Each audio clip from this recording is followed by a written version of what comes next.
하루에 오가는 사람만 80만 명이 넘는 서울 강남역 부근. 밤 10시가 되기 조금 전에 카카오티 앱으로 택시를 불러봤습니다. 스마트 호출비가 1,000원 붙습니다.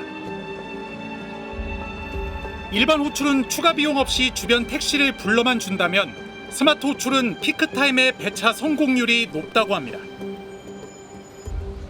거리두기 조치로 식당이 하나둘 문을 닫는 밤 10시 무렵 사람들이 거리로 몰려 나옵니다. 다시 앱을 켜고 택시를 불러봤습니다. 8분 거리에 있는 택시까지 검색해보지만 빈 택시를 찾을 수 없다고 나옵니다. 두 차례 일반 택시 호출에 실패하고 이번에는 스마트 호출을 이용했더니 금세 택시가 잡힙니다. 추가 요금은 3,000원. 30분도 안 돼 스마트 호출료가 2,000원이 뛰었습니다. 원래 스마트 호출비는 주간 1,000원, 새벽 2,000원으로 고정돼 있었습니다. 그런데 이번 달 4일부터 카카오가 이 스마트 호출비를 5,000원까지로 대폭 올린 겁니다. 현재 서울 지역 택시 기본 요금이 3,800원. 스마트 호출비 5,000원이 더해질 경우 8,800원부터 요금이 시작되는 셈입니다. 솔직히 돈도 아깝고 배보다 배꼽이 더 크니까 기본 요금보다 좀 더 나가는 거잖아요. 아무리 가까운 거리를 가도 그냥 버스 타거나 걸어 다닐 것 같아요. 스마트 호출료는 그때그때 상황 봐서 인공지능이 1,000원에서 5,000원 사이 탄력적으로 정해준다는 게 카카오의 설명이었습니다. 손님 입장에선 지금 왜 2,000원을 더 내야 하는지 3,000원을 더 내는지 알 수 없는 겁니다. 당장 택시요금 인상이라는 반발이 터져 나왔습니다. 따따블 택시를 만들어낸 카카오의 횡포, 요금 전횡이라는 언론 비판도 이어졌습니다. 결국 카카오는 인상 8일 만인 지난 13일 스마트 호출비를 최대 2,000원으로 원위치시켰습니다.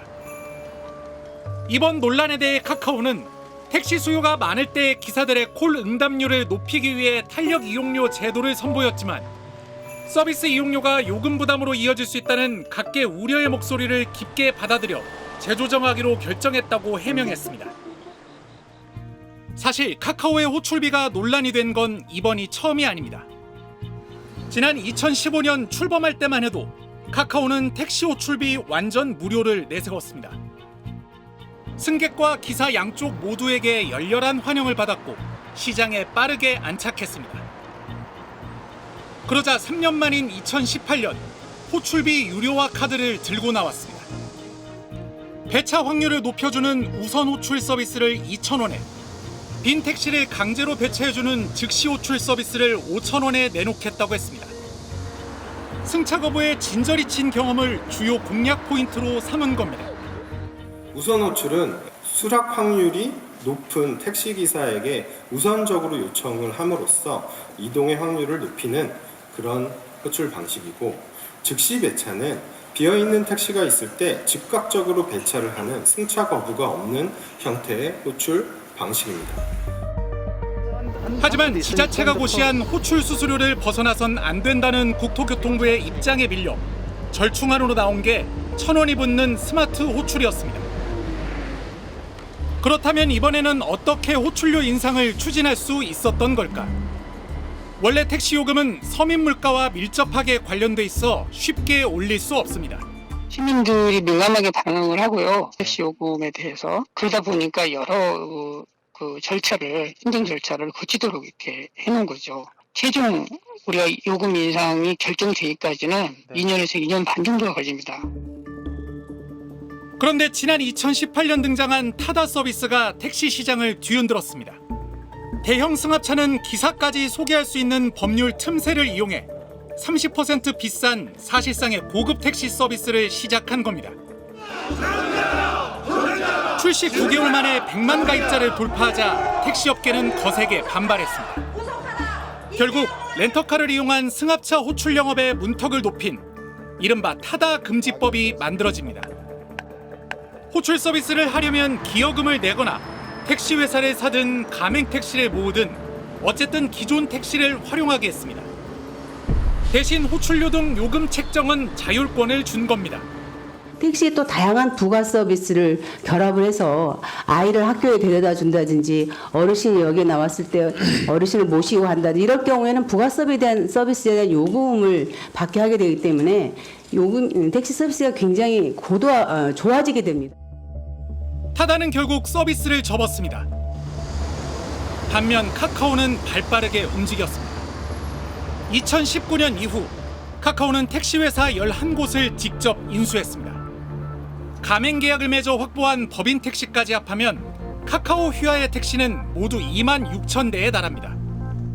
또 카카오 택시 앱은 택시기사 25만 명 가운데 23만 명이 있습니다. 압도적인 시장 지배자로 등극한 겁니다. 경쟁자가 없으니 가격 인상에 대한 이용자들의 반감이 어느 정도인지를 테스트하고 저항이 강하면 인상폭을 조정해 최종 가격을 결정하며 수익을 늘려갈 수 있는 구조가 만들어졌습니다. 가격을 정하는 그 규칙을 바꾸는 거죠. 이런 힘을 가진 택시회사는 그전에는 없었죠. 이거는 플랫폼 기업이고 독점 기업이기 때문에 가능한 거죠. 근데 독점이 되고 나면 이 경쟁을 할 수 있는 대상이 없으니까 결국에는 이렇게 조금씩 테스트하면서 가격을 원하는 방향으로 바꿔갈 거라고 생각합니다. 카카오는 공급자인 택시기사 쪽에서도 수수료를 받는 상품을 내놨습니다. 올해 3월 내놓은 택시기사용 프로 멤버십. 원래 호출받는 건 무료였는데 월 9만 9천 원을 내면 택시기사에게 원하는 목적지 우선 배차권을 줍니다. 승객들에게는 승차 거부를 안 당하게 해주는 걸로 공략에 나섰던 카카오가 기사들에게는 반대로 골라 태울 권리를 주고 대가를 챙기는 겁니다. 선착순 멤버십 2만 명이 사흘 만에 찼습니다. 가입하려니까 안 받아주더라고요. 벌써 다 차서? 예. 손님이 없으니까 그거라도 해갖고 손님 좀 잡으려고 그러는 거죠. 하지만 기사들 반응은 신통치 않습니다. 처음에 콜이 하도 안 떨어져갖고 수입이 없어갖고 다른 사람들이 다 하니까 나도 그런 거 해볼까 그리고 이제 했는데 콜 멤버십 가입해갖고 할 때하고 지금하고 똑같아요. 별 차이 없어요. 앞으로 너도 나도 가입하면 역설적으로 우선 배차 같은 차별화된 혜택은 점점 줄어들 수밖에 없습니다. 반면 가입하지 않을 때 받게 될 불이익은 너무 커 반드시 가입할 수밖에 없는 상황. 결국 전면 유료화나 마찬가지가 될 거라는 걱정도 나옵니다. 일단은 가입을 하지 않으면 콜이 안 나오잖아요. 그렇기 때문에 그것도 울며 계산 어쩔 수 없이 가입을 하는 거죠. 서비스를 이제 무료화는 없애고 유료화시키기 위해서 이제 시작을 한 거고요. 이에 대해 카카오는 택시기사용 프로 멤버십은 콜 수요에 최대한 잘 응답할 수 있게 도와주는 부가 서비스라고 설명했습니다. 또 프로 멤버십 가입 여부에 따라 콜 배정률이 달라지는 일도 없다고 밝혔습니다. 너 근데 지금 대리를 전화로 부른 거야? 카카오는 다른 중개업체보다 저렴한 수수료만 받던 대리운전 사업에서도 추가 비용을 받기 시작했습니다. 월 2만 2천 원의 대리운전 기사들에게 매일 호출 2개를 우선 노출시켜주는 프로 단독 배정 서비스입니다.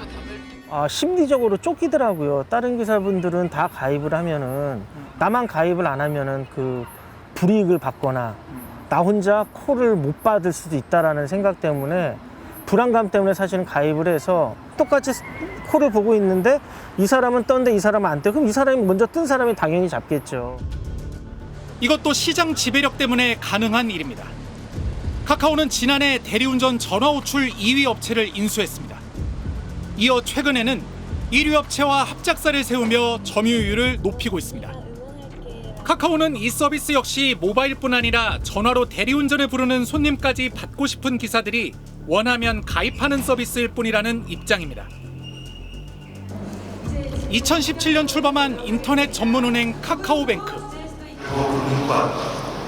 저명한 DNA를 가진 사람들이 모여서 은행을 준비를 했습니다. 카카오뱅크는 인건비와 점포 운영비를 절감해 높은 예금이자와 낮은 대출 이자로 고객과 만나겠다는 포부를 밝혔습니다. 출범 닷새 만에 개설된 신규 계좌만 100만 개에 달할 만큼 폭발적인 인기를 끌었고 지난 6일엔 코스피 시장에도 상장됐습니다. 현재 시가총액 43조로 기존의 금융회사들을 모두 제치고 금융 대장주 자리를 차지하고 있습니다.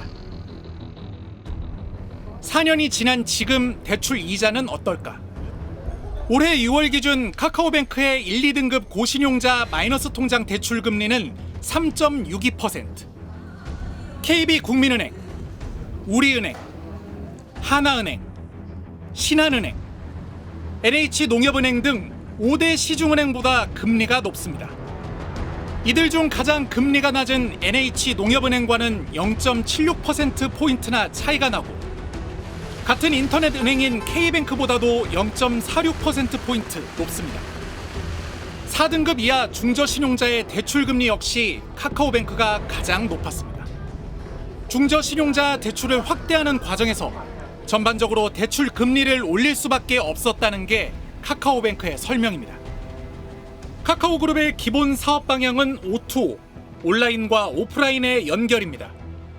택시, 대리운전, 은행, 결제, 증권, 보험, 온라인 쇼핑, 엔터테인먼트, 게임, 배달, 배송, 교육, 각종 레저 활동 등 거의 모든 생활 영역을 망라하고 있습니다. 6월 말 기준으로 계열사만 158개에 달합니다. 카카오는 가격을 낮춰서 소비자들의 희생을 사실 높여줬어요. 높여줬지만 어느 순간이 되면 사실 소비자들의 그 후생을 심각하게 침해할 수도 있는 힘을 갖게 됩니다.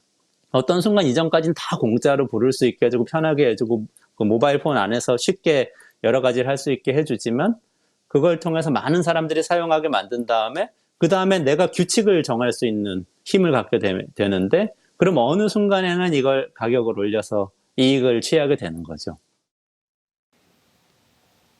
네, 택시 요금의 은행 이자에 그러니까 일종의 카카오발 요금 인상 물결이 이어지고 있는 모양새입니다. 네, 시작할 때는 공짜로 또는 저렴하게 서비스를 제공하면서 경쟁자들의 힘을 빼고 경쟁자들이 사라지면 소비자들 선택권도 사라지게 되니까 결국은 혼자서 가격 결정권을 줄 수 있게 되는 그런 과정인 것 같습니다. 네.